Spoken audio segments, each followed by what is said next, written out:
Well, thank you so much for joining this session, and I would like to confirm audibility.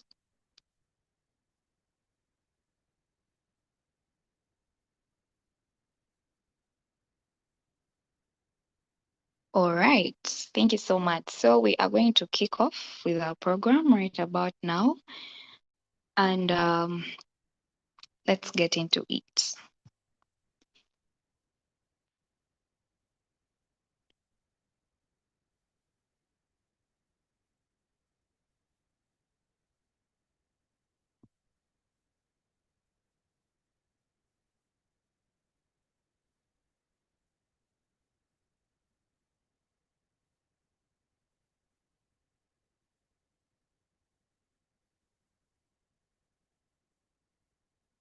Okay, so we shall be having our first speaker. Then I'll be the moderator for the day. My name is Nakakandi Gladys Gift, and we shall be having our second speaker right after that. Our program agenda today, we have already had the opening prayer, we've had the anthem. So we shall be having the welcome remarks and introduction of the first speaker, then the first presentation from Engineer Noah. Then we shall have questions and comments right after that presentation. Then we shall head straight on into the second speaker. I'll be closing the 7:30 p.m. Moving on, as we all know, today's webinar will be about digital systems, data, and platforms. So that is what we shall be diving into this evening. We shall be having Engineer Noah come first, and he will be introduced with all due respect and all the honor he deserves. Then we shall be having Engineer Nampela Saida Senyu coming right after him. Then, of course, I'm your moderator of the day. Yeah, then we shall have questions and answers, and we shall close with that. So without wasting any more time, I would like to introduce our first speaker of the day. Yes. Am I audible? Everyone is so quiet. At least someone should unmute and say we are present. Okay. Okay. Thank you so much, Doctor, for the response. Okay.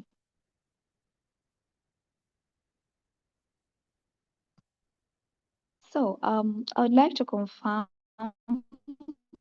that I would like to confirm that Engineer Nero is on the call. Yes, I am on the call. I hope you can hear me. Yes, we can hear you.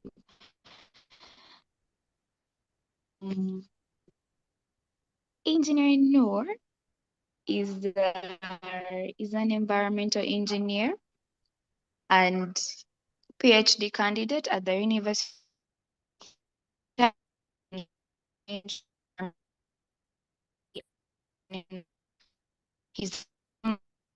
of the initiative and chief executive officer of Ecolution Consults, leading innovative solutions in climate policy, green enterprise, and sustainable development across Africa. NOAA works closely with development partners, including UNDP, IOM, ILO, and UNICEF, and has consulted for Europe under the European Union Youth Sounding Board. He led the development of the Ghana Youth Climate Action Roadmap, that is 2025 to 2030, and the development and submission of 2 national climate statements at the UNFCCC, advancing youth voices in national and global climate policy. Ladies and gentlemen, join your hands with me as we welcome.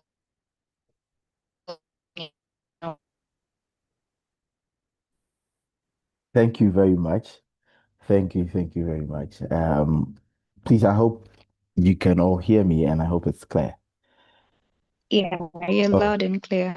all right, thank you very much. So, first of all, I want to thank you for having me. I'm excited to be here today.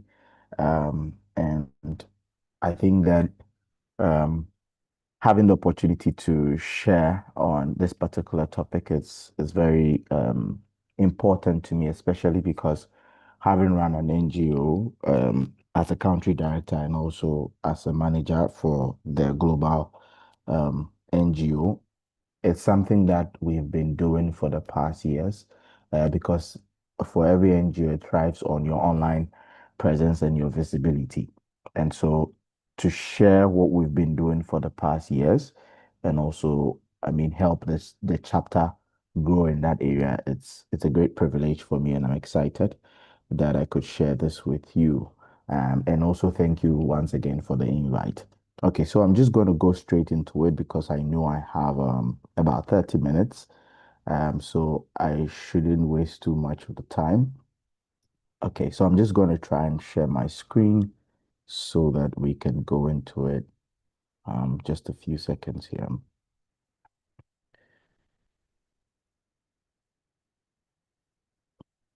All right, great.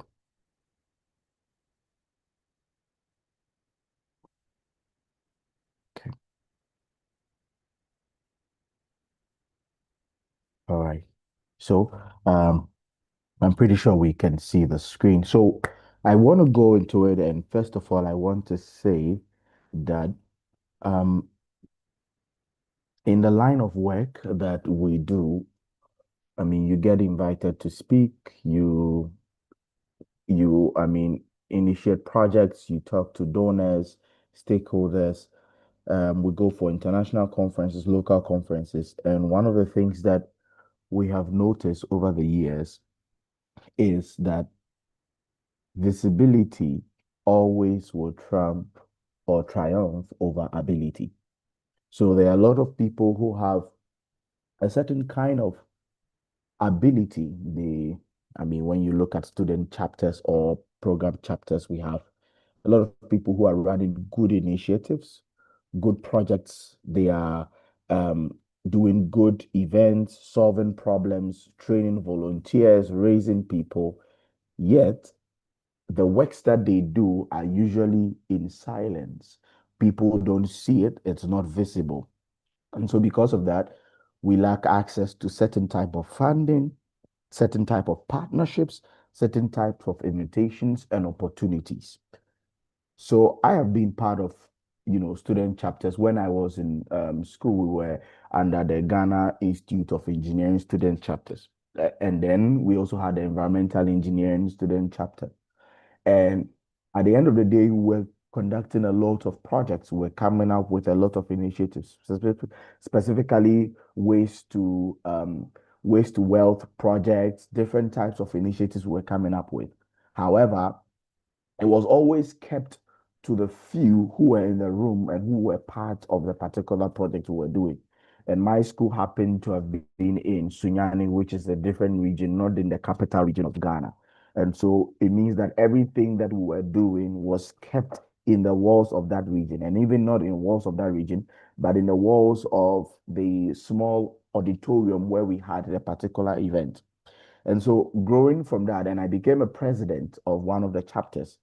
And one of the things I realized was we would come out trying to look for funding, trying to look for internship opportunities for our people, trying to get people into big or good areas. And they had no idea who we were, and those other chapters that actually had gained grounds. And sometimes you say they are from the big universities or they have big, what do you call them, patrons who are supporting and pushing them. And that's why they were making the waves or they were having the opportunities. But over the years, I realized one thing, that if you are visible, no one can deny your impact. And so the gap has not always been about the quality of work, because I believe that a lot of chapters are doing quality work. However, the gap for me has always been that we are not able to communicate the small thing we are doing well enough for people to see how good it is and why they should support the initiatives we are running. And so I mean, I believe a lot of people on this call, or perhaps maybe a few, you might have maybe run some form of event that was successful. And at the end of the event, you were really happy, you guys were excited about the event. However, it remained within the confines of those who were just there. And maybe that was just 50 people or 100 or maybe perhaps 200. And so for me today, it's to move us from just showing that we have ability to being visible when it comes to this student chapter or this chapter that we are looking at. And so it's important to understand a lot of excellent work remains silent because the chapters don't really push things and they remain silent. However, we have a lot of average work that is run by loud chapters. And then they get the partnerships, they get the invitations, they get the opportunities. Now, I want to say that, you see, you cannot scale up and a form of impact that we cannot see. So everyone is trying to scale up impact that is visible. So now, over the years, we've been going to events and I've been to COPs, other global events, and even local events. And sometimes whether youth on the youth forums or whether on the expert forums. And sometimes you sit down and then you hear people speak and you say, well, I think I have more to say than what this guy is saying on the panel. Sometimes you see what you hear what someone is saying and opinions and the results or whatever they are presenting, and you realize that, well, this guy is pretty average and what he's sharing is actually not even the right thing. However, they keep getting invited to different places. And so for me, over the years, having watched this, I realized one thing, that at the little sniff of any work the person has done, the person tries to communicate it out there. So when people are looking for someone to speak, people are looking for an organization to partner with, people are looking for an organization to sponsor, that is the only organization they see, because they see that that's the only organization actually making some form of impact in the life of young people or in the life of people across, or that's the only individual who is actually pushing further and who actually knows something. So unless we are able to rise up, coming up and showing forth the ability we have so that we can be able to communicate that out there. I see someone raise their hands. I don't know if it's a problem, but please, you can go ahead and speak.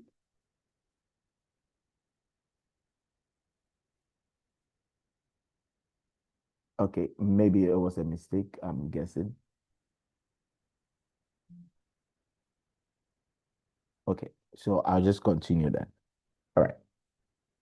So, like I mentioned, so it's important because we meet people like this, and sometimes we have what it takes to be on the panel. We have what it takes to do the job. We have what it takes for our chapter to partner, to get funding, to do big projects. However, our impacts are not felt and it's not seen. So, I mean, as we go into it, the first thing is that it's good to have the ability. That is in terms of the real work, the events you are organizing, the trainings, the problem solving when it comes to the mining communities. It's all necessary, but it must not be silent. And so it's important that we have this form of visibility. And when I talk about visibility, I'm talking about communicating the work so that people can trust what you're doing and so that people can want to be a part of what you're doing. And this is the place that will open the next type of doors, bigger doors for this particular chapter that we are running. Now, it's important that to be able to do this, then we have to put in structures and systems so that it can keep us going in terms of consistency. And this helps us build a certain type of visibility. And that's why I believe that combining these two topics that was given to me today, it's very relevant. And so building on the premises that I've already laid. Now, first of all, if we are communicating, a lot of us on who handle maybe student chapter platforms, who are on WhatsApp, whether on LinkedIn, whether on TikTok, or whichever platforms that we may be on, and even for our own individual platforms, perhaps most of us might be on LinkedIn or other platforms. We sometimes think that communication is just about posting. So sometimes the goal is that, oh, I did this event, I spoke here, so we're just going to post. We spoke at this event, we organized this event. But in terms of communicating and making yourself visible and showing that your organization is actually into impact and not just into organizing events, you must move away from just posting to thinking about communicating trust or building trust with people. And so, for every interaction you are getting with someone, they will all interact with you perhaps online before perhaps they might even have met you physically. Even if you try to reach out to any organization, I mean, I manage an NGO. We reach out to UNDP, we sometimes go to UNICEF. My consultancy firm applied for a grant about 100,000 US dollars with under UNICEF.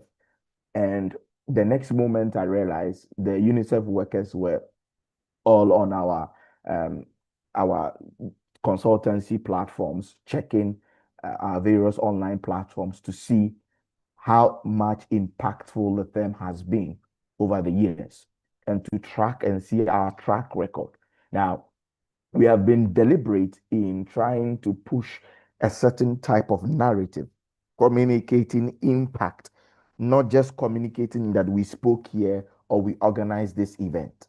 And so once they checked that, they reached out and said, well, you guys really qualify with the number of things that you've done because the specific links we sent them, they looked at it and they said, well, you guys are really good with the number of works you've done. So we can move on to the next stage and then we can discuss things.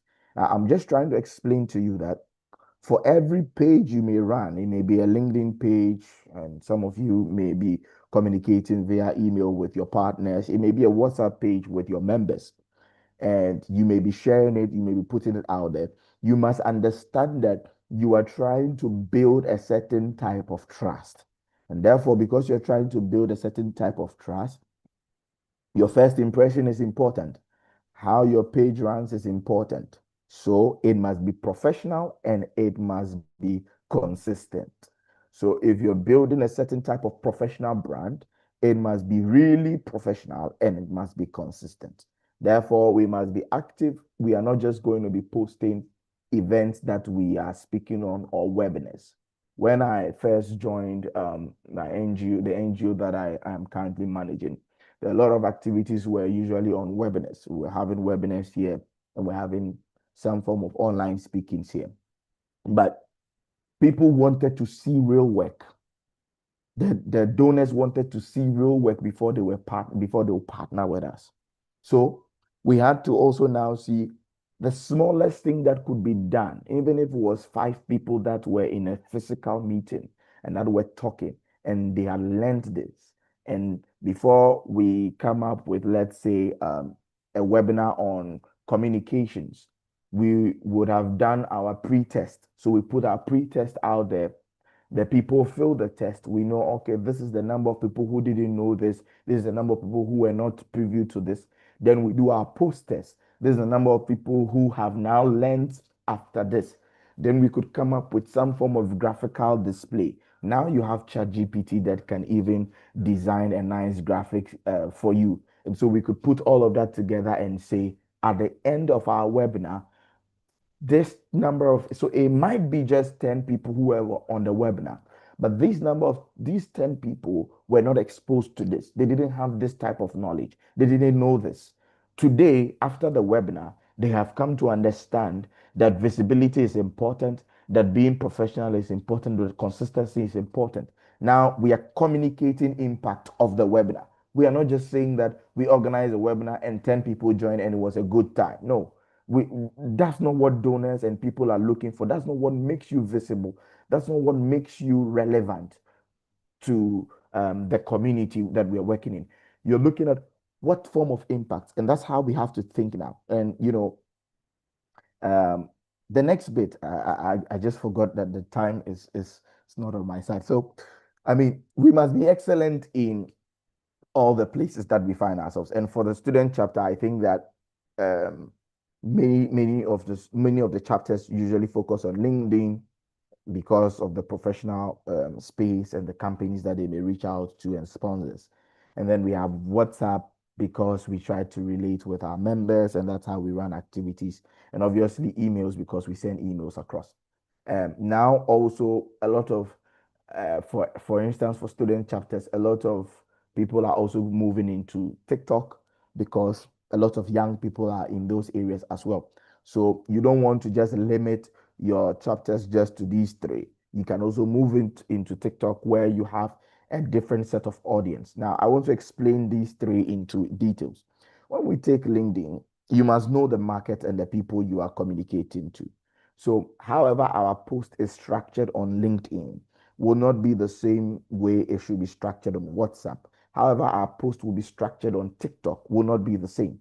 So on LinkedIn, obviously, people like to read a bit, and then you cannot make a LinkedIn post usually without pictures. It's important to add pictures. So a lot of people want to see some form of pictures, show forth some form of impact that you have been doing, and then it's important to be able to attract some form of partners and people who may be on LinkedIn and may see a lot of the things that you're doing. So LinkedIn is for professional posts. However, you must know that there are lots of people who are posting a lot of things on LinkedIn. So why should someone read your post on LinkedIn? We'll go into that in the next slide. Same for WhatsApp. A lot of us have chapters on WhatsApp, our platforms on WhatsApp. However, the people don't even respond when we put a message on it. The people don't even care what's happening on the page. So this is also very important on how we can build a certain type of WhatsApp community that people would really respond to. Now, like I mentioned on TikTok, a lot of people now watch videos. People are hooked on your mobile phones. When you're in a car, when you're in a bus, wherever you're going, people are trying to watch a certain type of video. So it's important that student chapters also or chapters also take advantage of this. Say you are going on a trip, you are going on you're having a particular meeting, you could do some form of snippets of videos. And now we have a lot of online tools that can be used to edit, like CapCut, Filmora, and others that we use for editing.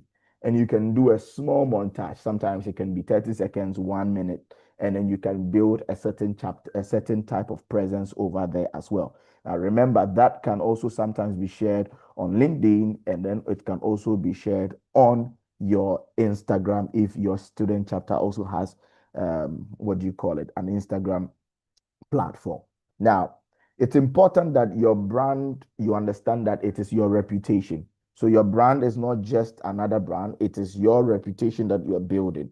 So in terms of how your logo looks, where you position your logo on a regular basis, the colors that you use, in terms of how you speak or how you present information online, in terms of how your messaging goes. When people read a certain message on the platform, they should know that this is this student's chapter platform. On any day, when we see it anywhere, we should know that this is coming from your student chapter. We should know that it's coming from you on any day. And so for us at, for instance, United Youth Initiative for Africa, we have brand colors. We have where our logo is placed.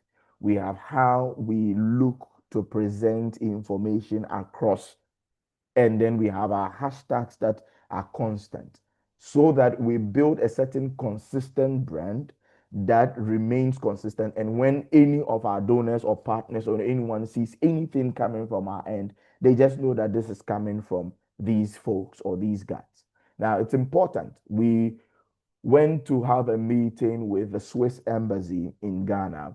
And at the end of the day, it was a deal when we discussed on running a certain initiative in Ghana for the young people.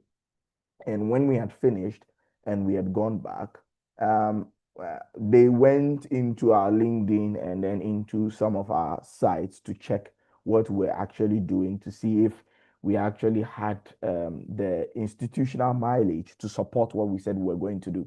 After going through, they realized that, well, these guys are even dealing with UN, and they are dealing with the resident coordinator, they are dealing with this. So they're actually big shots.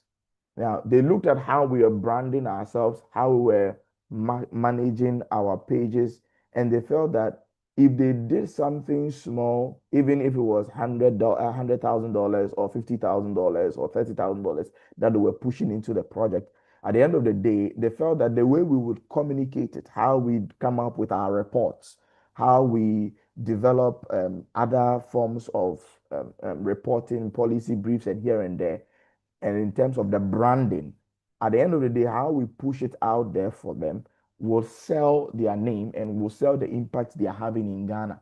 So they decided that, well, it was a good initiative to partner with us. So nobody is willing to come and spend $30,000 on a chapter and to say, let's organize this project, let's do trainings for these people, if that money they are going to spend is not going to yield enough visibility on the type of impact they are having. So it's important to know that people want to spend money on any chapter or on any student initiative or any form of event so that they could show forth to a lot of people on the impact they are having. And this is very important. So they could show forth on the impact they are having. So how you can brand and how you can build that consistency and to be recognized in the space is very important. Now, to be recognized in the space also means how you speak when you go for events. So, who is speaking? How prepared is the person? So, if you get up and you say, I am representing this student chapter, and this is the question I'm having, or this is what I want to say, it should be something that you're saying that will draw attention to your chapter. People should say, this chapter is very good. I don't know where they are coming from, but anytime they get up to speak or anytime they pass any form of contribution, it's always relevant and important to the discussion. It's important that it's not just communication online, but it's also important that when you meet them physically, you are able to also share something that is relevant to what your community is your student chapter is working on. Now, I want to also say that in terms of communication, it's not just going to be built by the student chapter um, pages. It's also going to be built by the individual members. So, how do we communicate and build something that is structured to our members so that they would like to post and to tag our chapter pages? They would like to post and talk about what our chapter is doing. Now, remember, if the student chapter has, let's say, 500 people following the student chapter, the member may have maybe 1,000 people following that person. Another member may have another 1,000, another 2,000, 3,000 here. So by the time we realize we are reaching a lot of people than what the student chapter is just focusing on. So many times, a lot of us focus on building just our student chapter pages, and our impact is actually left to that 500 people who are following our chapter. So it's important that we find strategies to cause our members to also post something. So can we have things like maybe student innovation highlight days? So every Thursday we are highlighting the student innovation day, student innovations. So let's say every Thursday we are highlighting a small thing. Can it just be an idea? They can even just generate the idea and then put it into Canva and design something, and we can highlight that this is a student innovation that the person is putting, and that student can share and share with their friends, because obviously they want their friends to see that they've been spotlighted on the chapter, and then it is shared across. By the time you realize, you are directing traffic towards your main student page, because people want to see what is happening within these people's page, and that gives more visibility and impact. Now, to end with this particular part, I want to say that every post must answer this one question: why should someone care about what you have posted? Why should someone care about the webinar on communications that you've said? And many times we may say, we held a workshop on mining safety last Saturday. It was impactful. We learned that this and that. But no, now, well, if you held your workshop, and why is it so important? Why should I care about it? Now, this is how you could put it, because you had 38 women. So you're saying the 38 women learn on the spot about underground hazardous waste, or you're looking at safe mining practices, and they were trained on how to use this on that. And so by the time you are communicating impact, you see, sometimes you may think 38 is a very small number, or 15 people who are on the call is a very small number. No, but you are building impact. People are seeing numbers, people are seeing actual things. And remember, I said you are building trust. So people see that we can trust you because you are doing the right thing, And even if it's a small people, small numbers, it still impacts that you are building. Now, remember, every post and every online communication you put out there, at the end of the day, you're looking for someone to say, well, I want to follow this page. I want to see and to hear from them every week when they post something. I just want to be up to date with what they're doing. So, which means you must be able to have communicated a certain type of impact so much that people are interested in it. Now, why should someone repost what you have even put online?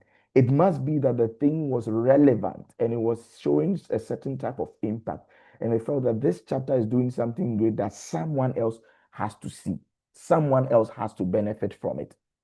Someone else has to get something from this. And so I want to repost. You should check those managing the pages. How many times do we get reposts? How many times do we get new people visiting the pages? This, for even our individual platforms, is something that we must check. Now, um, I think when the lady was introducing me, she did mention that I did I did consult for URECNA on the European Union, and this was because of online presence. It was because I was just projecting myself in a particular way. Because for some time I was working in policy space, so it was just building on the policy. And at the end of the day, when they reached out to me, it was not by a referral from a friend or that I wrote a proposal. No, no. It was that when they Googled online in Ghana and they were looking for someone in this area of policy and developing this type, there were just a few people who had been able to communicate this clearly on their online platform. And that's how my name popped up, and that's how we began to work on this. And so sometimes you are just posting random, or we did communications this, but if you are trying to put yourself out there, let's say as a policy aspect, as a mining aspect, as someone who is into health and safety, occupational health and safety, you must start building it clearly. Let it be clearly stated in most of your posts. You will always pop up when people come to look for you. Now, I want to also say that don't wait till you have an event. Sometimes as individuals we want to build our capacity, and you are an expert in something but you are not out there. We have Canva. You could start doing tips every Thursday. Tips every Wednesday. I do tips. Maybe every Wednesday I'm doing tips um on mining or health and safety, new innovations on health and safety. You are a young student, you are coming up, you want to build a certain career for yourself, and you want to be in the international space. Don't wait till you have that big job. No, from now, start putting out. You can research what is out there. Okay, so you go on Canva, you develop a template, you just put it there. So every Thursday, someone is expecting to see some new information from you. Just build it. Be consistent with it. Be consistent with it. It may take 1 year, it may take 1.5 years, but your first contract you may land may be worth the whole wait for 1 full year. Your first contract you may land, which may not be even connected to your mining work that you're doing, and that may even be a side business or a side contract that you have landed, may be worth it. Now, you need to understand that for every post you are making, it should be real and have numbers and connect to people. You should have at least a good photo. If it's a testimonial, if it's some form of evidence, a video you are building, it's important to build it. It's important to also end also trying to get a call, maybe trying to get people to register, people to join, people to partner. It's important, and people look at things like this. And always get the hashtags there, and this can help. All right. Now, concluding on the customer relation management. Many people may look at this from a corporate perspective, but this is also something that deals with chapters. So, for instance, if we have student chapters, we are expecting that um, people don't start disappearing from our pages and people don't go ghost mode on us. They should relate, they should respond, they should react to what we are saying. And so every member, it's important to know how to reach every member, to get them to participate, to get them to be interested in what you are building in the student chapter, and to get all of them feeling like they are benefiting from the chapter. So we may be organizing general events, like maybe we are doing communications today. But if we have a proper database, so for instance, I just tried to develop something like this where we have, let's say, the name, the university, we have, let's say, the program, the committees that they may be involved in when they join. Then we can have areas of interest. So the person may have an interest here, an interest there in this. So we are able to say, okay, look, those guys who are interested in this, every Wednesday we want to showcase this type of area on our student platform or on our chapter. So every Wednesday we want to showcase things on health and safety. So we want you guys to be working on it so that every Wednesday you come up with something. Now you give them work. If not, the student chapter is only limited to just the executives who are working, and then the rest of the people who should have been part of it are dormant. So it's important to get interest. What are they interested in? It's important to also get interest so that we can say, okay, we have subgroups under here, and on these subgroups, we can share videos on this, we can share certain opportunities on this, we can share this. This keeps all the various people in the chapters involved and interested. So it's important to have a database, not just on who is where and their phone numbers and their emails, but to have interest areas, areas they want to have mentors in. You can go on, and you can build specialized routines or um, um, um, specialized events or activities for them. And you don't have to really spend something small. You may be doing it for each, and it may be three people in that group, four people in that group. But remember, those four people will be able to get you maybe 300, 400,000, 2,000 extra people to join if you build their capacity well. And this can only be done if you're looking at the um, customer relationship management clearly and carefully. And so we can use Google Forms to gather these informations. And then obviously we transfer to Google Sheets. And then usually they are always there. And then people can have access to all of this as well.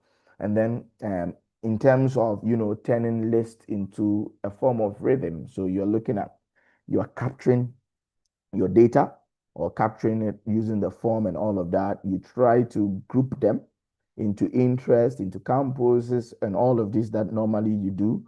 And then you try to provide the right messages to the right people.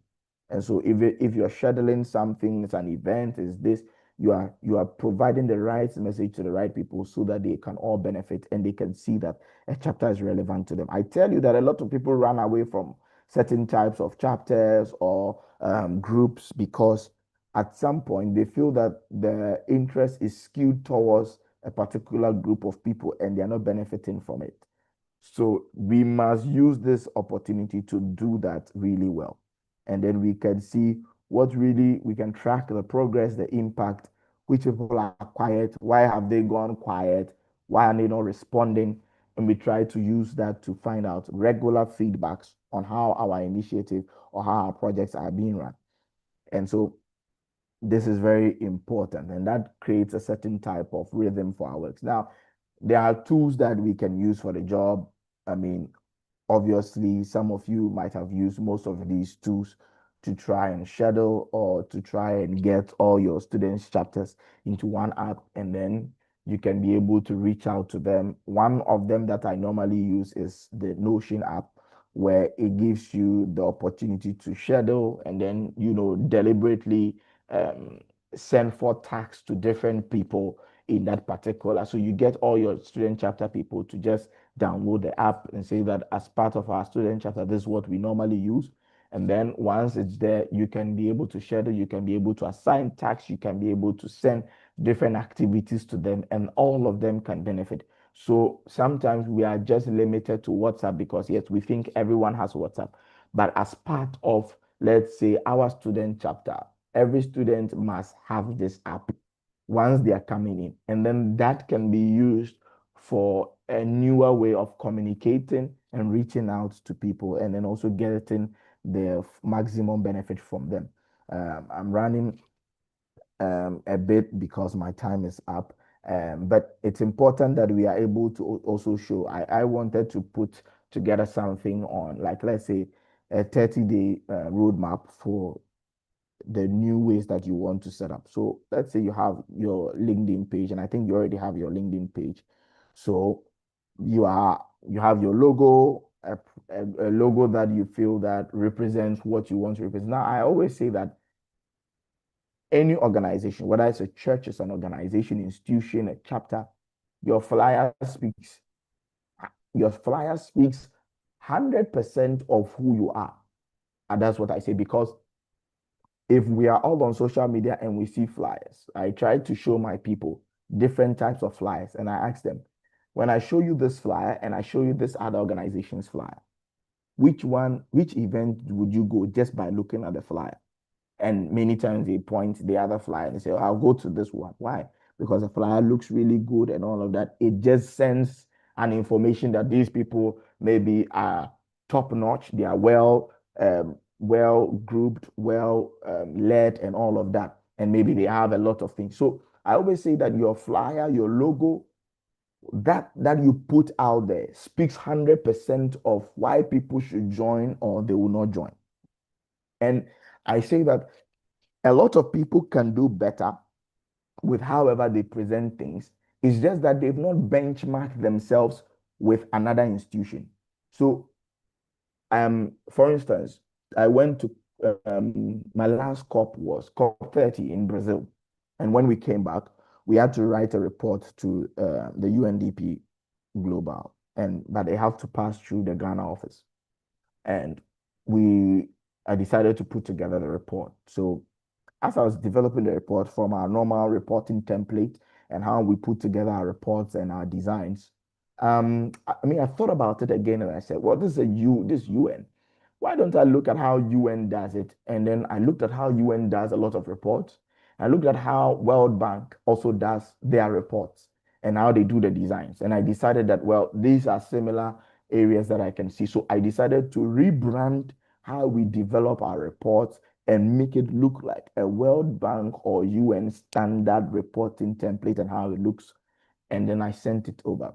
Now, when I sent it over, the first comment from the head was that this is so good. I want us to publish it on our platform. And they wanted to publish the document there as part of their report. I was really excited to hear this feedback, but I realized that if I had not listened to, the instincts that I should really check how it's done here, I would have gone with our normal template. And our normal template may be good, but I'm telling you, there's another template that is even better.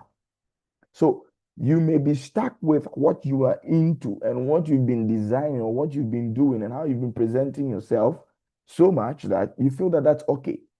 But what standard do you want to get to? That's my question to you. What standard does this chapter want to get to? What standard does the individual on this call want to get to? If you're looking to get to that standard, look at what they are posting. How do they post? How are their designs? How do they look like? How can we try and at least get a bit closer to what they are doing? I'm not saying you may do it exactly as they're doing, but you can get a bit closer to it. Now you have a lot of AI tools that can even help you get closer to some of these people and what they are doing. How can we get closer? Now, I'm not saying that don't have your own identity. It's important to have your own identity. So have your identity, but the standards are to reach a certain level and so that you can be able to engage these type of partners. So make sure that you are reaching a standard that they see you and they see you as someone who, if they invest in you, you will do a flyer or you will do a poster, you will do a policy brief that looks as though it is a same level as the global international and acceptable standards. And they will decide to invest in your chapter and in your activities. And so I just want to end by saying that, the future usually belongs to, the chapters that actually pay attention to a lot of works that are meaningful, but they are able to communicate it meaningfully by creating a proper systems. And these systems must first of all keep the ability, and then they must focus on visibility. And then they have to put together the proper structured communication and consumer relationship management. And like I said, understand your student chapter and the students in there. What are they interested in? What career paths do they want to build? Put all of that as part of your Excel sheets or whichever data sets that you may have, so that from time to time, whichever executive board or whichever board that comes to place still has access to that. Let's have tailored activities for all of them. All these activities should be activities that we can communicate out there to people. Even if they went to talk to a number of students, maybe 5 students, 6 students, this activity does not require money. It just requires 3 people going to 4 students to speak to them or going to a classroom to speak to them. You don't need to share food. It could just be 10 minutes, 15 minutes. Let's capture it. Very important. Put it out there. When we are putting it out there, we are not saying we visited the school. No, we are saying 58 students from this international school build where capacities were built by the student chapter on this and that and that. We communicated it, and you are communicating impact, not just announcements or information. And this helps you greatly push your chapter out there. Once you are building this, it's important to make sure that you're also reaching out to some of these partners, whether it's IM, IOM, UNDP, all of this. Now, I want to conclude by saying all donors and people who may want to partner with your chapter have their own interest areas. A lot of students' chapters, and when we were in school, and then when we were in some of the chapters, we would come up with nice and brilliant initiatives. And we reach out to these people and they say they are sorry, they cannot support. And we wondered, is this not environment? Are these people not saying they are environment people? But over the years now, working in the space, I have understood that monies are allocated for specific pillars for each and every organization.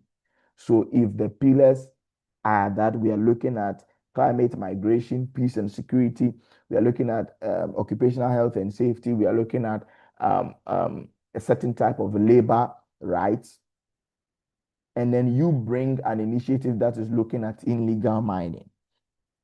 It may be very good, it may be pressing to the nation, but the organization does not have a budget line for that.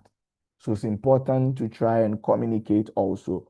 If you are trying to build a certain type of partnership with certain type of people, it's important to understand what are their priority areas. And this is something that is always open out there, to understand their priority areas for the year. And then you try to build a certain line of communication, what the impacts you're doing, the projects you are doing, and how they meet that line of priority for that particular institution. Once you build that out there and you reach out to them, even if they check you online, they will see that, oh, it's true. You are doing things in that line, and we can partner with this institution, and they will be able to reach out to a lot of people. And so this is very important. Now, you also have to understand that you are not working alone. You can always partner with other forms of chapters, a chapter in Ghana, a chapter in here. And then it also shows how broad and how wide your student chapter is and how impactful your chapter is. All right. So I want to end here. I think I've taken a lot of the time and I want to apologize for that. Please, I would be glad if you have questions and contributions. I'd be glad to accept that. Thank you very much.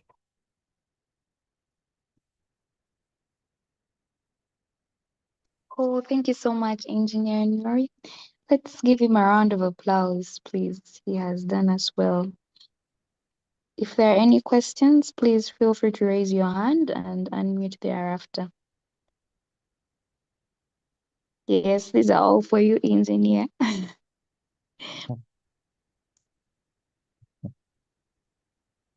Are there any questions?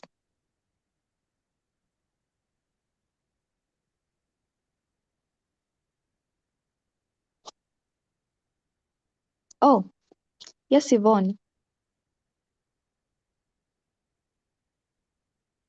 Good evening to everyone. Yes, my name is Alinda Yvonne, a student at Busitema University doing mining engineering, and I'm in my third year. I would first like to thank Engineer Noah for the insightful session.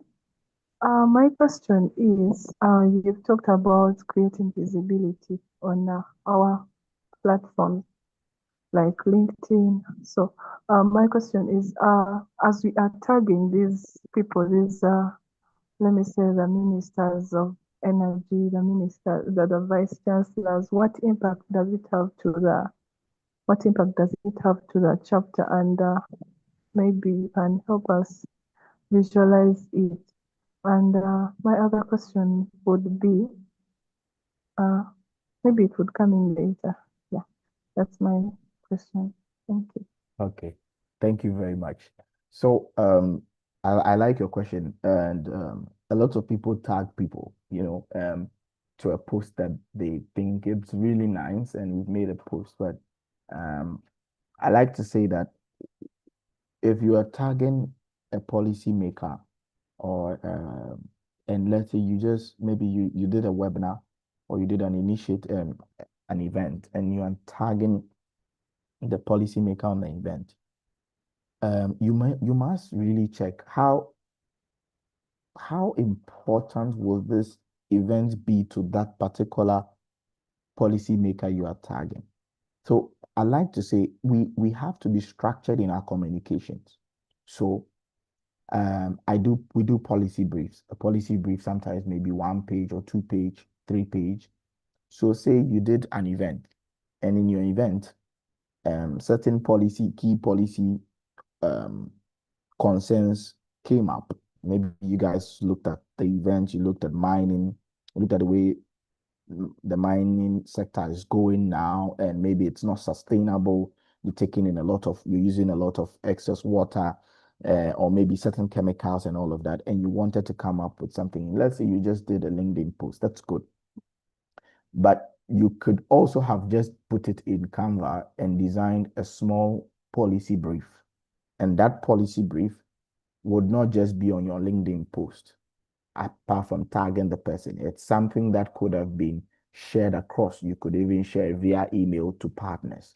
You could even share it with your other friends. People could take that policy brief, which is like a document, and it could reach far than just your LinkedIn post. Your student chapters could pick it, post it across, and say, we've designed a policy brief. Everyone should go and then look at this.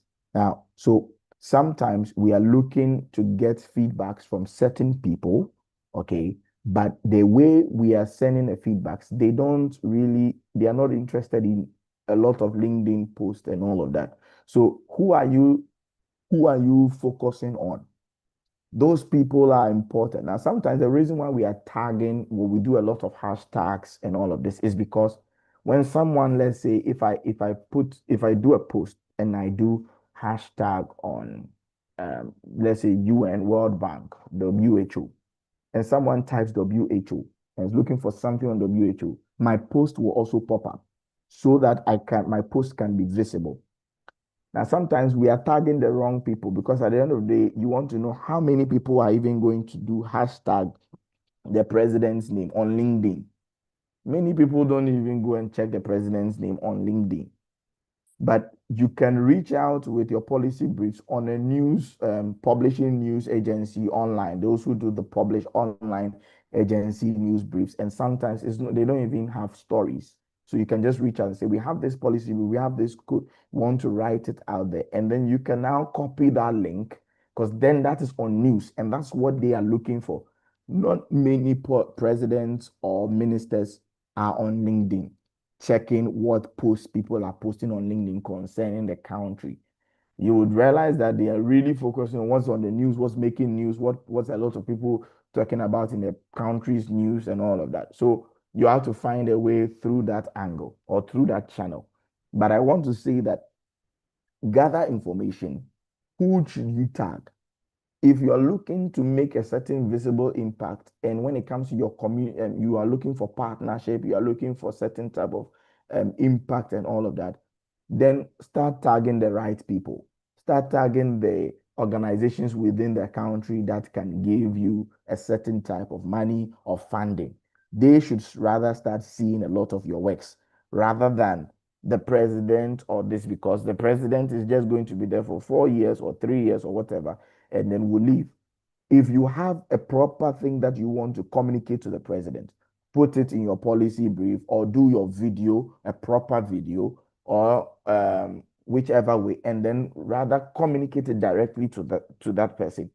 But don't waste the opportunity to have tagged relevant people who could have contributed to partnership, who could have done certain initiatives with you, and then you were focusing on, let's say, the wrong people. And this is really important. The final thing I want to mention is this. Now, we discovered this the hard way. We went to a lot of the developmental corporations in our country, and you know what they told us? They said that we support what the government is doing. So every year when a government comes, or if a new government comes, the line that the government wants to toe is what they restructure to support that. So we realized that, but we were rather fighting some of the things that we say maybe government is trying to do this, and we say no, we want to do this. So when we go for funding, our programs and initiatives are totally different from what these UN or whatever people want to do. So then we have to now understand, what does government really want to do? Now, you will say government is corrupt. It's true, most governments are corrupt.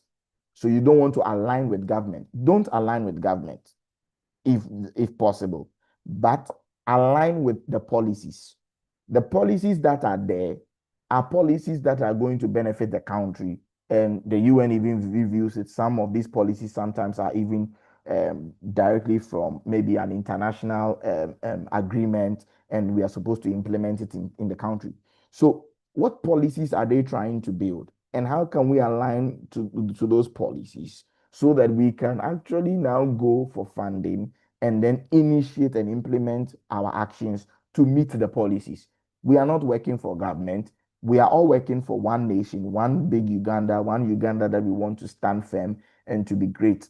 So if we want to see that, do we have proper policies that are going to help us? Yes. Can we develop things that align with those policies? Yes. Can we look for donors who claim that they are to support government policies? Yes. Then can they give us the funding so that we support that? Yes, they can do that. If we finish that, or if we go into that and realize that monies have already been released to government in those line of policy areas and they are not doing anything, we can now look for accountability. How can we expect that they can be accountable to what they are doing? Now, for my organization, I'm going to give you this idea. We realized that the government, our nationally determined contributions, the NDCs, stipulates number of jobs that are going to be created. Say, I think it was 1 million jobs. Now we've moved from that. We are updating the new NDCs, and we don't know how many jobs were created. So we decided to come up with, and it was under green jobs. We decided to build what we call the green jobs tracker for the country. So we are registering all the government corporations. We are doing, presenting it to them, presenting it to the UN corporations, and they are all on board. So we are going to be gathering data so that we can now track properly what number of green enterprises have been established, registered properly under the country. And then at the end of the tenure of this particular NDCs, we should be able to say that we have actually data to show that 50,000 jobs were created, and it's because the government showed interest in this and they invested money into this. If not, we all go and stand and say no jobs were created. The government will also come and say jobs were created. Is your word against their word? The youth must move away from just holding placards and just posting to actually putting in systems. And in our digital system world like this, we can develop anything we want, and we can track, we can keep them on their toes, and this will be visible out there to the world, to every young person, to everybody. These are the number of jobs, these are the number of this. And now when a government rises, he knows that people are holding them accountable, and this is visible. It is not just someone's word against their word. So that's just to your question on, trying to get accountability from a lot of government officials, and then also how to make use of some of these um, tags and all. Yeah. Okay. So I think that's it.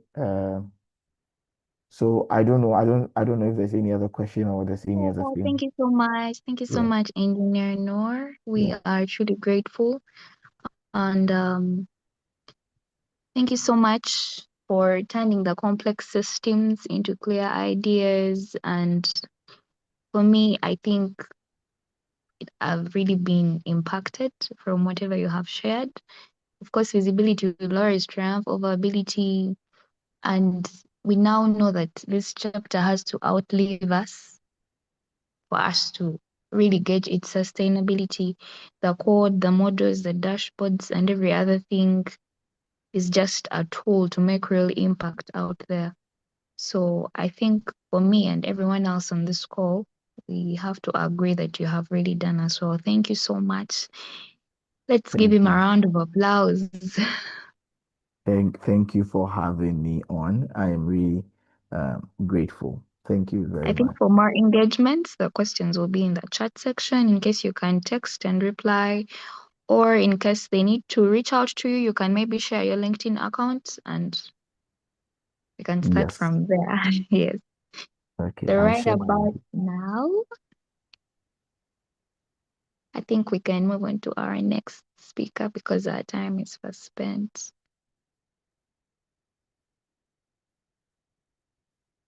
Yes. Our next speaker is our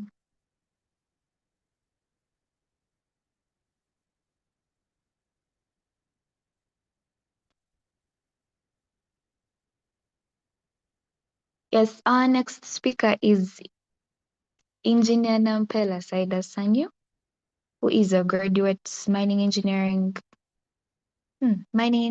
with a background in mining operations, responsible mineral supply chains and digital traceability systems.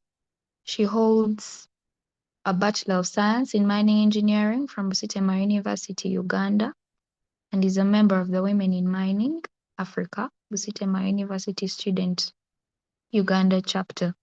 She currently works with Woodcross Smelting Company as a mineral traceability and compliance officer, where she is involved in implementing and strengthening mineral traceability systems, due diligence processes, and compliance frameworks within the mining supply chain.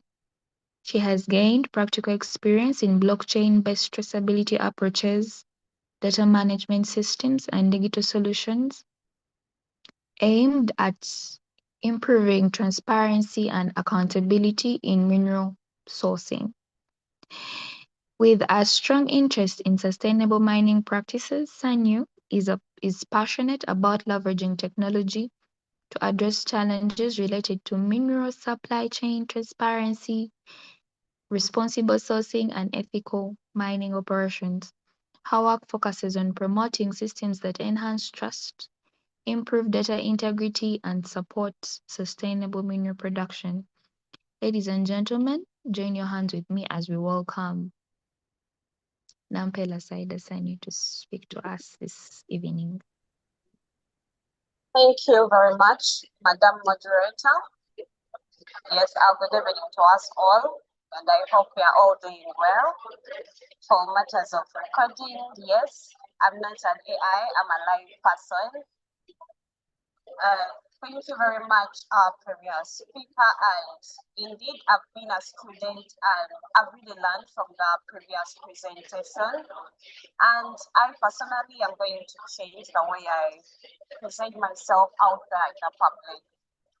So to us all, we have been hearing about digital blockchain, traceability in mining, due diligence, wondering what these complex systems are, because currently in Uganda, it's still a concept, is still a new system, but yet already work is being done in the background.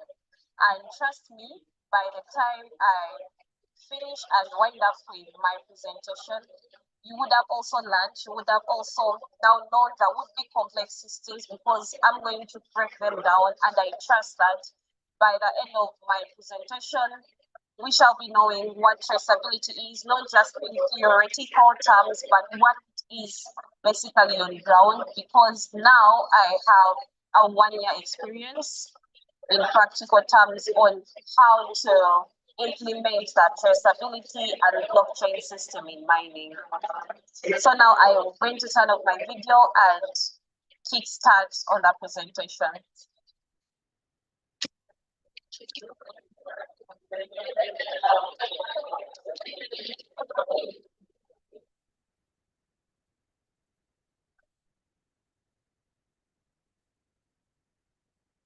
Yes.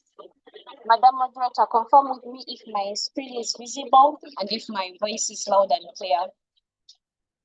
Yes, your screen is visible. All right, thank you very much. Yes, in the next 2 minutes, we are going to be exploring together on how now the mining sector has been intersected into the digital innovations, and also why responsible mining. Why do we always hear about responsible and sustainable mining? Plus, as well, traceability. So, as I said earlier on, I assure you that by the end I finish this presentation, you're going to know what mineral traceability. I emphasize mineral traceability because traceability can be done in different ways. But since we are focusing in the mining sector, that's why I always want to bring it out that we are looking into that traceability, like how are you tracing the mineral from the mine to the final consumer? And also, we shall be knowing what's due diligence. I believe that people on the call have heard about it, either in business, in mining, in organizations. So now we're going to look at what due diligence in mining operations mean, and then the easiest simplified blockchain, what it means on ground, and of course, what are the opportunities for the students on this call. So we're going to do a simple task for each and every one who is on call, and I believe that by the time you're on this webinar, you're holding a gadget. Is it a smartphone? Is it a computer? Is it a laptop? Is it an iPad? But I believe that you were able to tune into this with a given gadget. And to my ladies, you're probably putting on any jewelry. You might be putting on a necklace, an earring, a watch. But have you ever wondered where exactly the components that made up that given gadget? Is it a watch? Let me just focus on the phones and the laptops we are using. Have you ever wondered where it came from? Because I know that the people on this platform know that in the phones that we are holding, there are components of tin, components of gold, but at a minimal scale.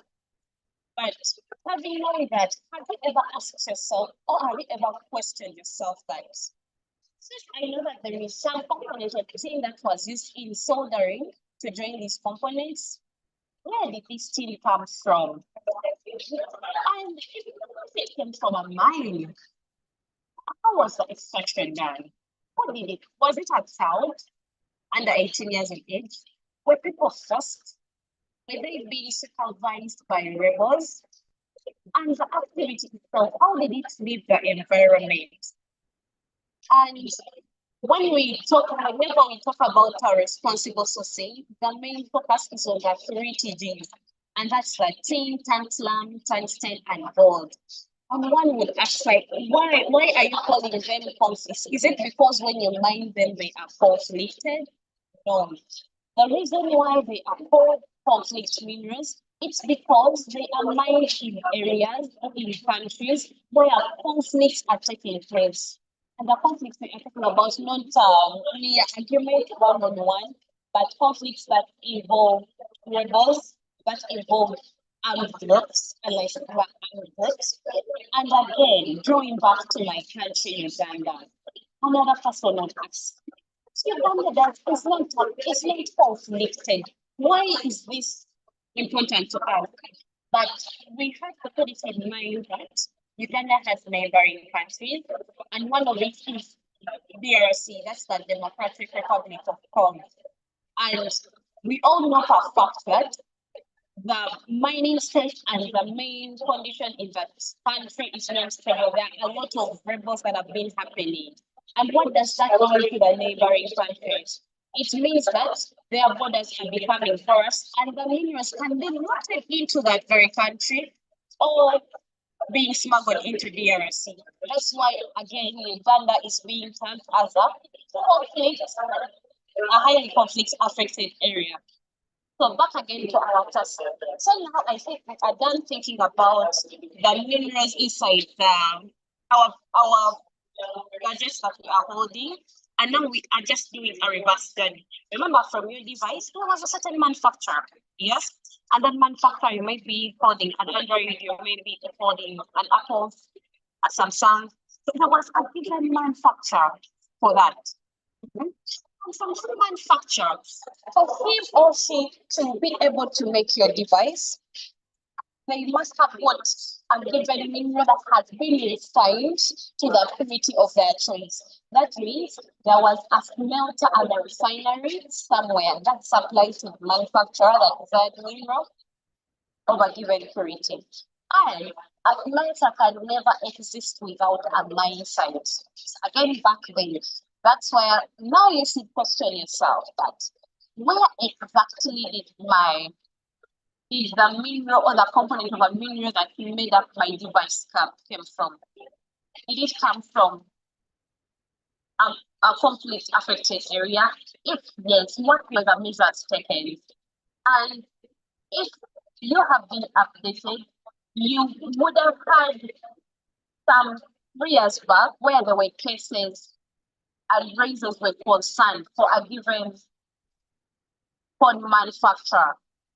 And they were saying that they were sourcing from an illegal mine site, from a country which enables and which supports the First Army. So basically, this is very critical, not to you as an individual, but to each and every one of us. It's our responsibility to know that the minerals or the gadgets or the final product that you are using was responsibly sourced.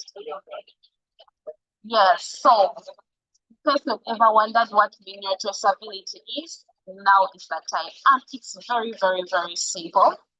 The way you hear traceability, it has tracing. So it's the ability to track, like as I said earlier, from the mindset, from the time that mineral, that ore is dug from the soil, from the rock. So it's journey through the processing part, through the smelting, refinery, and then now to the final product, and then to you, the consumer. So let's say we are talking about, again, let me draw it back to tin, which can be used in soldering. So before tin is now being used in making soldering wires, first of all, it comes from a mine of which it was an ore having other impurities. So that's where our tracking starts from. From the point it's dug from the ground. And from that, it goes into processing, which can involve the crushing, the milling, breaking it down into different particles, and also separating it. And from then, it's now refined. That means it's more purified. And from then, it has now to go to the manufacturer who will be making the soldering wires. So literally, that's the basic and simplest way of explaining traceability. You just track that from the mine, it's just a minerals journey throughout the supply chain, from the mine to the processing, to the refinery, to the manufacturer, and then to you, it is having the final product, which is a phone, well embedded. And at each of these steps, there are given requirements that are required from in a traceability perspective. Let us say at the mindset, how are you tracking? How do you know that the mineral has exactly come from this mine site, and also it's not being taken away to another mine site or to another mine site. So here, one of the things that are supposed to be put into consideration, those are tags. A tag is more of like a seal. So let us say a miner is done mining and they put that given ore in a bag. You have to seal it. Reason is because you don't want to introduce material that is not from the mine site into that bag, and also for record keeping. So that tag or the seal you're putting on that bag should be again traceable in a digital way, as we shall see. And again, having put the tag, it should also indicate the weight, such that we won't just sealing off material of unknown weight. So as when the material comes to the processing plant, you know that 50 kgs came from the mine and you are receiving 50 kgs. So that's how the tracking system at the mine site is done. And then at the processing plant, because this is like a chain, you shall be looking at the processing records and also the quality certifications.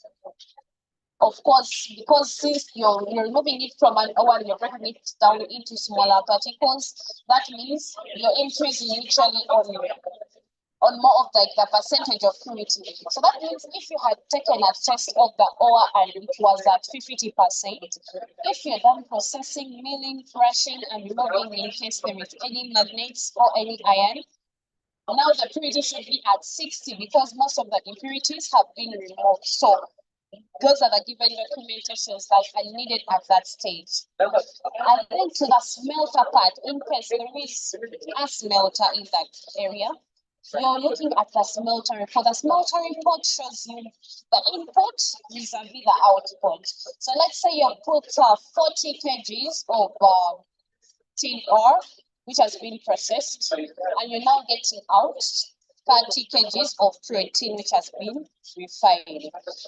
That's what a smelter report is supposed to portray. It also has to portray again the purity level. Why is this important? It's because you have to go back to the mine site. And again, remember we say in this supply chain, after the smelter has done the part of purifying the material, it's just Can you? Am I audible? You were, I think there was some echoes, something of the sort. Are we good now?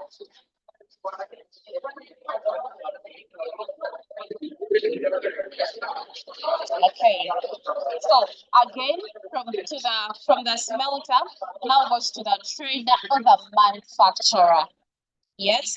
Also, and remember, for any export or trading to take place, a person is supposed to be certified.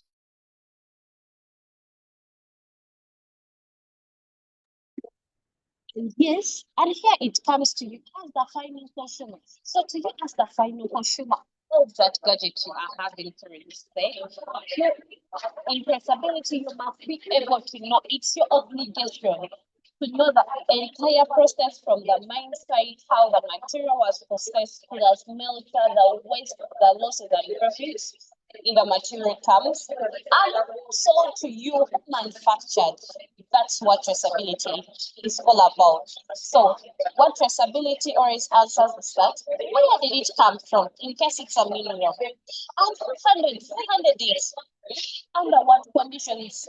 Because you might have mined, but again, under very bad conditions, under critical conditions. So back to the mining. Why does traceability matter? Because one can say, this is a business. Mining is a business. Why should I care about traceability in my mining operations in case I own a mine? And here is the reason why. In the mining perspective, like I said earlier, the conflict minerals, which are tin, tungsten, and gold, whenever you source these minerals in areas or from groups, in areas that are conflict zones, what does this mean? This means that you are indirectly funding these rebels to continue with their illegal activities. Okay? So traceability comes in to prove that such material, in case you're into gold or tungsten, cannot come from the conflict zones. Such material, processing of such material is not funding any armed groups. And then to the environmental perspective, for those in line with ESG, traceability helps us to verify that the extraction of this material makes the environmental standards like In mining, we have to use water, of which you are supposed to use licensed. You must be having a permit to use our given water source. There is proper waste disposal. That means there is a waste management plan. And also, no illegal mining is taking place. And yes, again, now to the business part, not the certification, especially if you're targeting international buyers. If you're involving traceability in your system, that means you are having external accreditation because you are being credited, you are being audited. So it helps us both in the mining part to the environmental perspective and to the perspective of a business person who might be a trader. Because without traceability, you can never track, there is no evidence of existence of that mineral in a given mine site. Yes, we can never talk about traceability without engaging due diligence. And in case you've ever heard about due diligence being discussed anywhere, you would probably know. Because in simple terms, it's more like a background check. And here it's the same thing in mining. In mining, whenever are you a supplier, are you a trader, are you a refinery, you ought to do a background check, even if you're a final consumer, in case you're to purchase. Let's say, in case one is to choose between Android and iOS, of course, they do a background check. And that's what is called traceability. Sorry, and that's what is called due diligence. Means you identify address any risks now in our supply chain. So this involves from the supplier part to the smelter and then to the final consumer.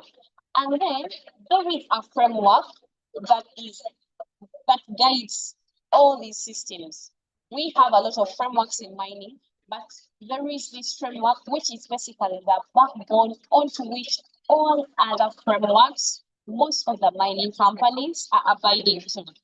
And in case you've ever heard about it, it's the OECD 5-step framework. It's the easiest framework to describe. And OECD is the Organization for Economic Cooperation and Development. And this framework was basically developed again for the conflict minerals to ensure responsible sourcing, to ensure that no child is being used in these mine sites, to ensure that the miners who are working in these mine sites are fairly well paid and not being forced to work in those mine sites. And one of the things it looks at now coming to the company perspective, it looks, first of all, it looks into the policies. Does the company have a responsible sourcing policy? What does the company say about responsible sourcing, about its suppliers, about its employees? Yes. And then, having looked at the policies and how the company abides with it, we go into the identification of risks in the supply chain. And some of the risks that are looked into here, we have the child labor. It could be child labor. It could be, again, presence of people at the mine site. So in here is where like you have to show evidence of is there child labor, and this is evidence. And also you're carrying out inspections in case you need only sourcing from your mine site.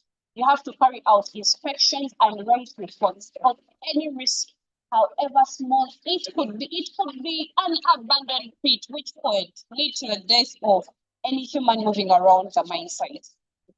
And then, having identified a risk in your supply chain, you have now to design, because it's useless for you to, for one to identify, let's say, child labor in mine A, and then just leave it at that in a report. You have to design, you have to respond on how you're going to mitigate the identified risk. Let's say child labor. What are you going to do? Are you going to suspend the supplier? Are you going to have a talk to know why children are being used? What's the supplier's response on them having children on their mine site? That's what step 3 is. And then step 4, because then someone can say, okay, I can carry out traceability on my own and give evidence to my customers. But look, there has to be evidence. There has to be an external validation where someone comes externally from the company and they audit and they look into your policies, they look into what are the processes you use in identifying risks and what is a risk according to you. From the identified risks, did you mitigate any? So it's this external auditor who comes and now tells the entire public that look, now smelter B is verified and they source responsibly. That means Android companies can basically get the gold from your smelter reason because now you're having a certificate, which is accreditation that you source responsibly and you value human rights as well as the federal rights. And yes, and the last step, you have to publish a report on your findings from your company policies in case you have identified any risks and what next steps did you take and what were the results of the audit you had. So basically this is the simplest way of due diligence. It's like a background check. First of all, there has to be policies that a company is abiding to, because without policies, you're not abiding to anything. And with that, there has to be a process of identifying and assessing the risk in the supply chain, and also how you are mitigating these risks. And then the result of this independent third party audit, because it's them that gives you the accreditation and it's also proof to your international buyers and also your in-country consumers that you are a responsible supplier or manufacturer. Yes. And now here comes the blockchain. We have had that, we have learned that traceability, that tracing of the mineral supply chain, and now conducting a due diligence, the supply chain. And now here comes blockchain. One might be asking, what is basically blockchain and what is its purpose in mining? So I believe each and every one on this call probably has a notebook jotted down where they record anything. Is it a meeting? Is it anything they would love to remember for the following day or a notepad? So this is what blockchain is, but in a digital format. So blockchain is more like a digital notebook where you keep your records. And in this perspective of mining, there are operation records. And no person controls. So literally, it's a decentralized system, and you can never erase. Or in case you edit, it shows that you made an edit on the system. So this is why blockchain is important to us. First of all, it brings transparency. Remember, ordinary, people are having the Excels whereby someone can easily edit. We have the normal books. So here comes blockchain, which is a digital system. We call it our digital notebook, where every transaction is visible to all authorized participants. So that means to you as the end consumer, you are able to track down to where the mineral used in your phone came from. And then it's immutable. What does that mean? Once a record is added, it can never be changed. It's permanent, so it's safe. And then it's decentralized. That means no single company in this system controls the data. It's shared. That means the final consumer has the data, the smelter has the data, the mine site has the data, the trader and manufacturer, they all have that same data in the supply chain. So as you see in the background, it's interconnected. That's what a blockchain is like. So, and here is how it works. Let's say we have a given mine, which we're going to call block 1. Our mine site is block 1. And now that mine site has produced 150 kgs. So in our system, you record because it's not automatic. Of course, it requires human integrity. You record that mine site A has produced 150 kgs on a given date, and is now sending it to a licensed smelter. Yes, and for each and every For each and every transaction, it's given a unique code. So a code is there and then given. So as the smelter then receives it, we are now on block 2. It will do the processing of the 150 kgs to 99% to routine for this case. And now, it also now remember has to send to a registered buyer. Yes, so it will now also create a transaction, but it has to be linked to the mine site which collected the 150 kgs. So, and it also now has a unique transaction. So, finally, it sends to the registered buyer who receives the transaction code. And the registered buyer receives the export weight, the invoice queues. So from the registered buyer's perspective, the registered buyer is able to see the smelter, the weights they received from the mine site. And remember, in case the mine site now wants to tamper with the information and they're like, no, we made a mistake. We instead sent 150 kgs. What does this mean to our blockchain? It means that our blockchain has instantly been broken because it has been altered. So this is the beauty about it, that once the information is entered, it will never be altered, especially if it's linked. Because if you alter it at one moment, you're going to break the chain and it's going to cause discrepancies in the different systems. So, what has blockchain brought to us? What's its purpose vis-a-vis the traditional systems that we have been having? So traditionally and currently, most of the mining operations are still based on papers or Excel records, of which these can basically be altered and lost. Systems can jam. And it's centralized. That means the mine site, one company controls all the data. That means the mine site will only have its records of the mine site. It will never have what happened to the 150 pages. And then the verification of the data entered requires manual audits. Someone has to come and look through all that data, which is tedious. And errors are hard to trace back to the source. Now, in case one entered a transaction in 2024 manually, it's very hard to trace back where that material came from.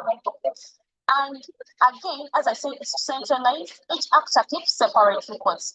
The mine site has their own records, the smelter has their own records in their own way. So basically, it makes even the auditing very, very hard. But guess what? Here's what blockchain has come to show. That the system is digital. That means most of the times it's tamper-proof.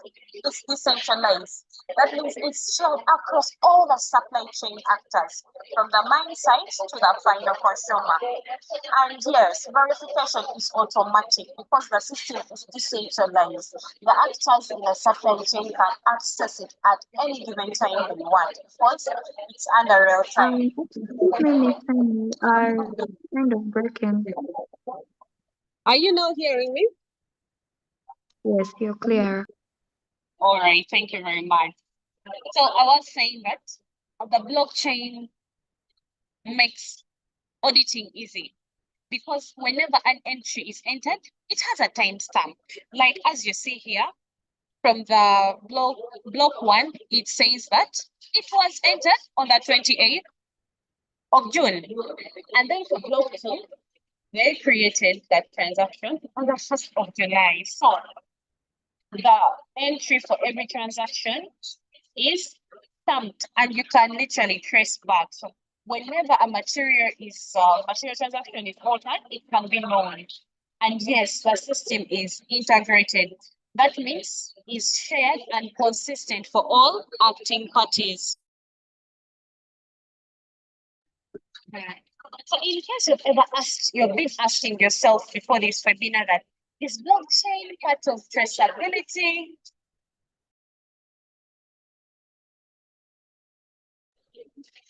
And due diligence, my answer to you tonight is that yes, blockchain is part of traceability and due diligence.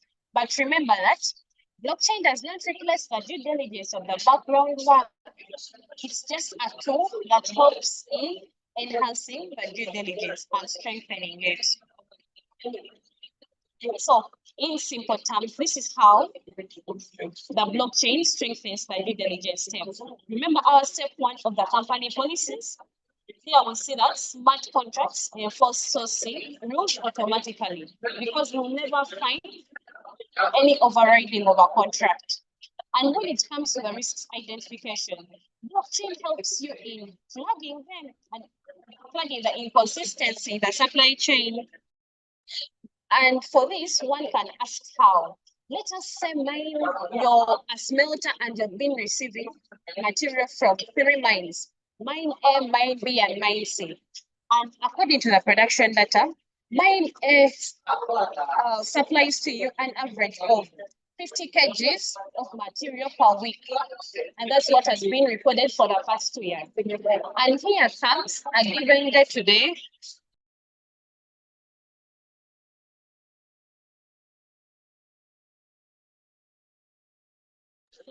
Sorry about that.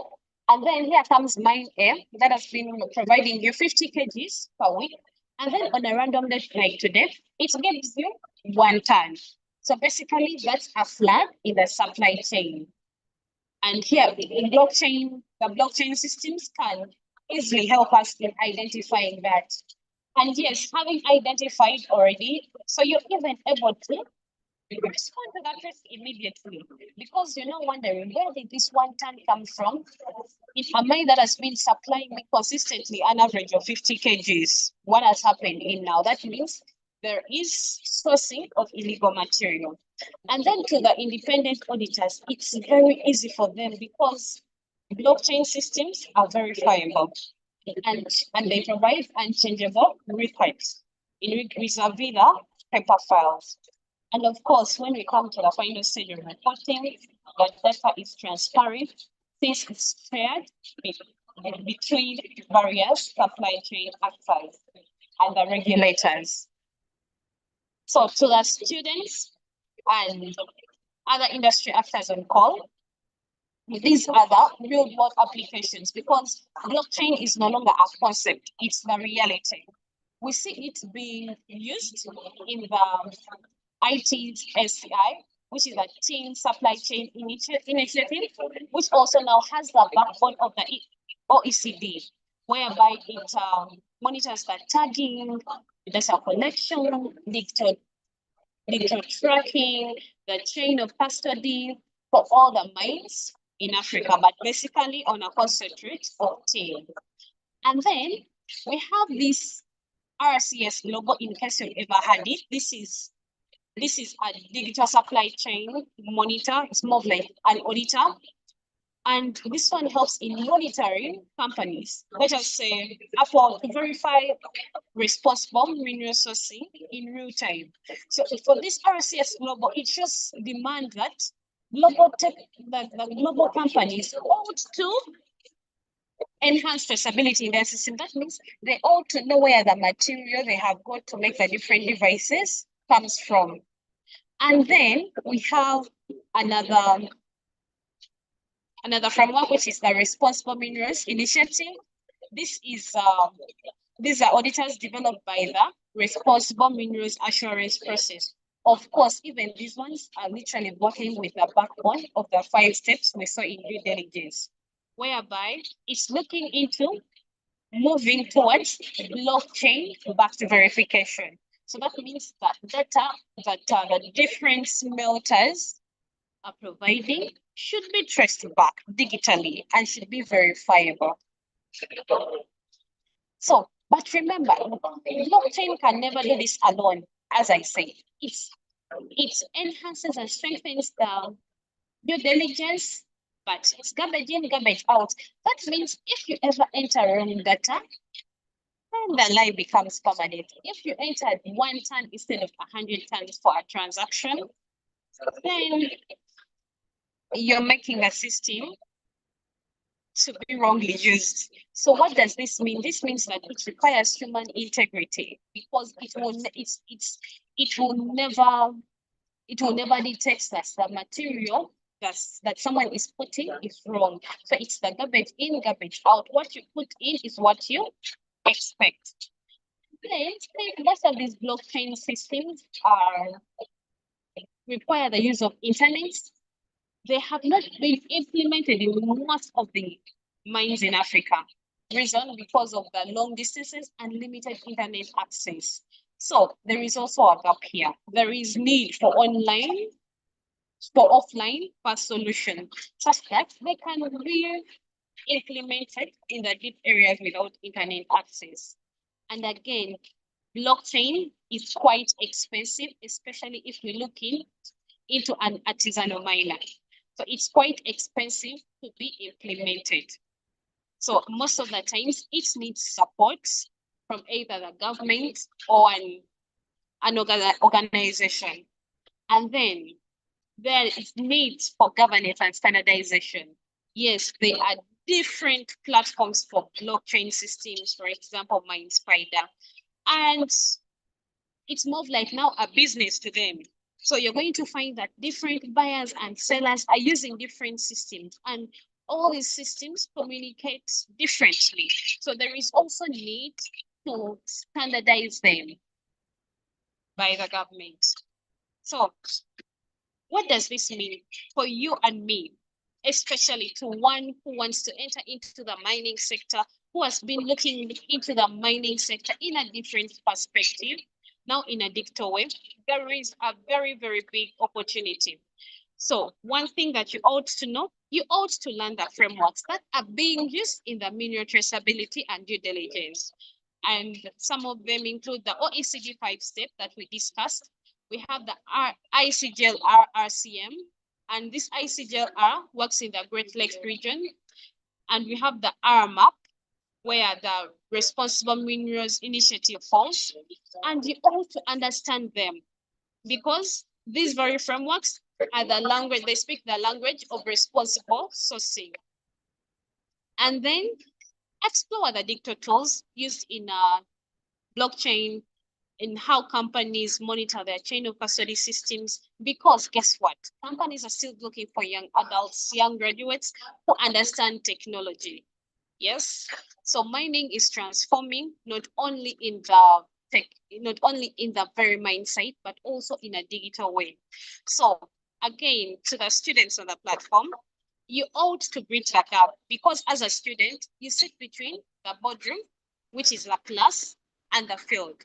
So it's always good such that you understand the compliancy part of mining and also the technology that can be used to ease mining operations.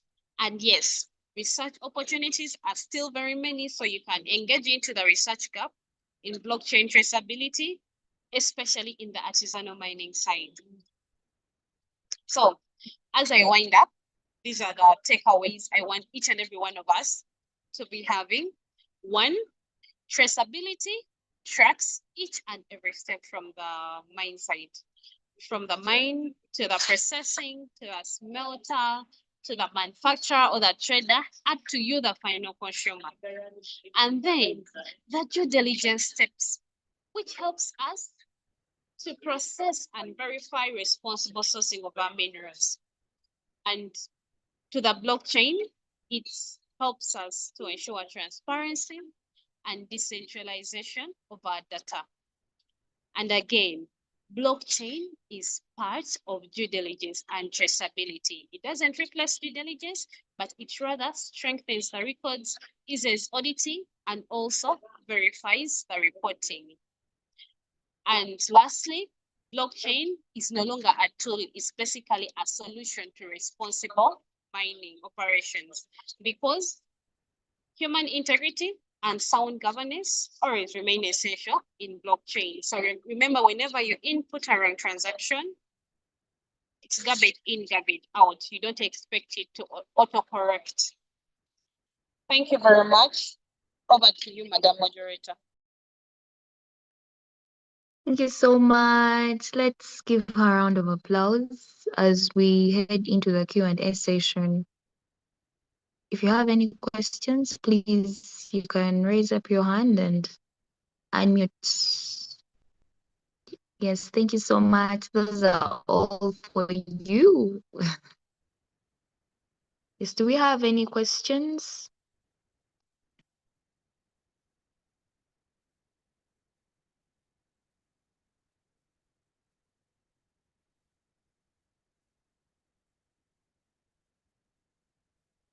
Well, it looks like colleagues have understood everything that has been shared. Is that right?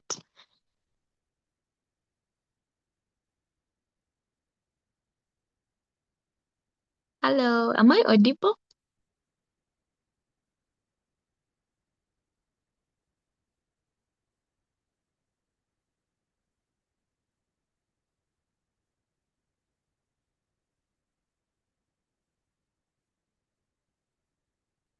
Yes, so if there are no questions concerning blockchain and due diligence, traceability, I think we shall move on to the closing remarks.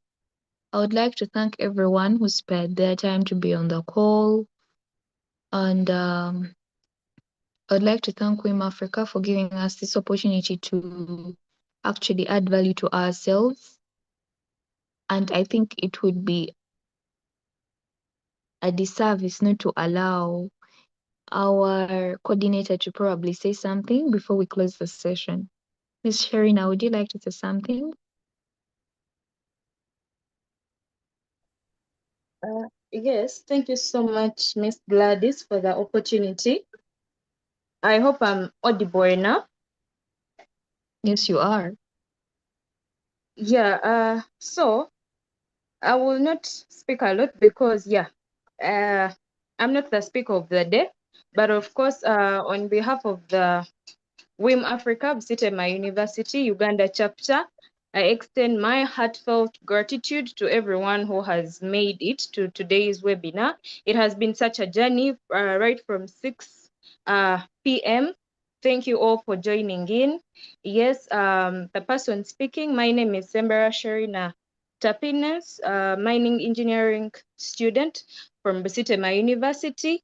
The very first speaker who we had, Mr. Noor, he may not be with us now, but I wish to thank him so much for his insights and also thank Engineer Nampera Saida Sanyu, our second speaker. Truly, truly, truly, your expertise on